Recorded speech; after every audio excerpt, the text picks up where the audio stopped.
Il est 7h48, 28 ans après sa condamnation pour le meurtre de Ghislaine Marchal. Omar Haddad demande une seconde fois à la justice un procès en révision et il clame son innocence. On rappelle qu'il avait été condamné donc en 1994 et gracié 4 ans plus tard par Jacques Chirac. Nous sommes dans Sud Radio vous explique, avec Guy Hunier. Bonjour. Bonjour. Guy Hunier, vous êtes journaliste spécialisé dans les enquêtes scientifiques et les affaires criminelles. Vous avez écrit par exemple l'affaire Haddad, le vrai coupable aux éditions de l'Archipel, ou encore l'affaire Dupont de Ligonnès, la secte et l'assassin. Des livres évidemment très intéressants sur ces affaires qui demeurent des mystères, bien sûr.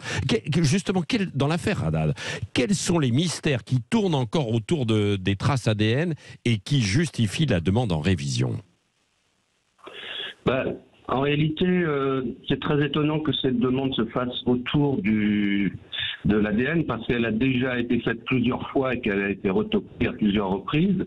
Donc, je ne sais pas pourquoi les avocats demandent à nouveau avec l'ADN. Je ne crois pas qu'il y ait quelque chose de nouveau. Et sur le fond, faut rappeler quand même que en révision en 2002, ça a été retoqué parce qu'on a estimé que l'ADN n'était pas probant dans cette affaire, c'est-à-dire que faut bien avoir à l'esprit, il faut se replacer dans le contexte de l'époque. On est dans une chaufferie, on a découvert le corps de Madame Marchal dans la chaufferie. Dans la chaufferie, il y a plusieurs caves. Et dans cette cave, dans une de ces caves, il y a une porte sur laquelle on trouve des empreintes. On trouve l'inscription Omar m'a tué. Et on fait une analyse ADN. Mais il y a beaucoup d'empreintes ADN sur cette porte, parce que c'est une chaufferie qui était...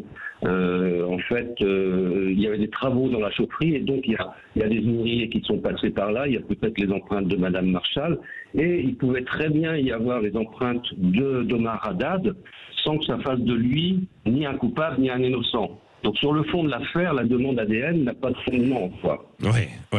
Alors ensuite... Oui, ensuite, allez-y, oui. Ensuite, la défense a dit, mais l'ADN est mélangé à 2 ADN masculins.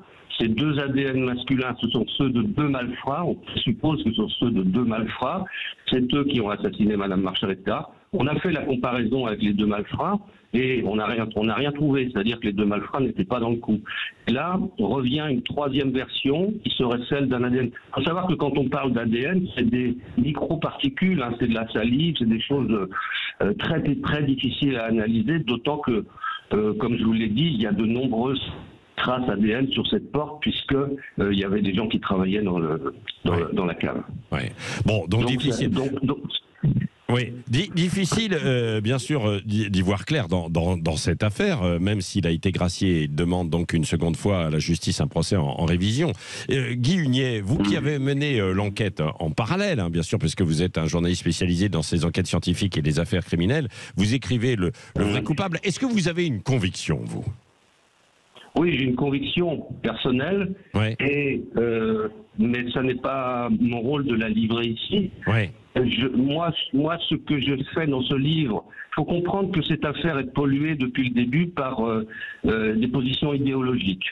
C'est-à-dire, pour un certain nombre de gens, Omar Haddad est innocent parce qu'il est maghrébin, jardinier, pauvre, on va dire, et pour d'autres, il est coupable pour les mêmes raisons. Et il faut se rappeler. Alors ça, c'est déjà un préjugé qui perturbe, on va dire, la lecture du dossier.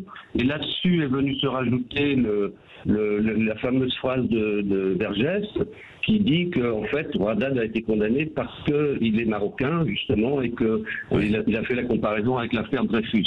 Et donc, si vous voulez, Vergès, qui avait été battu à plat de couture dans le prétoire, il faut se rappeler, il a perdu. Il a perdu parce qu'il connaissait très mal le dossier, il est arrivé tardivement dans le dossier. Il a retourné l'opinion avec cette phrase en comparant Haddad à l'affaire Dreyfus. Et ça devient très difficile parce que à partir de là, on a des préjugés idéologiques et politiques qui empêchent de voir les faits. Et donc, dans mon livre, moi, j'ai écarté ces préjugés, je suis parti des faits et je décris en fait ce qui se passe et je donne notamment à voir les coulisses de cette affaire dans lequel un certain nombre de personnages très importants comme le roi du Maroc jouent un rôle clé. Il faut savoir qu'il y avait au Maroc un conflit entre le roi du Maroc et Moulay Hicham, qui chacun ont pris des avocats, qui ont abouti, eux-mêmes, les avocats, ensuite ont pris des détectives, et ces détectives qui sont des détectives véreux, je dis bien, je pèse mes mots, véreux, condamnés à multiples reprises par l'institution judiciaire, ont diffusé un certain nombre d'informations de ce bidon qui ont donc non mais la conclusion c'est que difficile quand même malgré évidemment toutes les enquêtes d'Ivoire Clair. On va suivre ça aujourd'hui pour voir si la décision qui sera rendue, s'il y a procès ou pas en révision. Merci Guy Hunier. Donc l'affaire Rada de vrai coupable aux éditions de l'Archipel. Merci d'avoir été avec nous ce matin sur Sud Radio.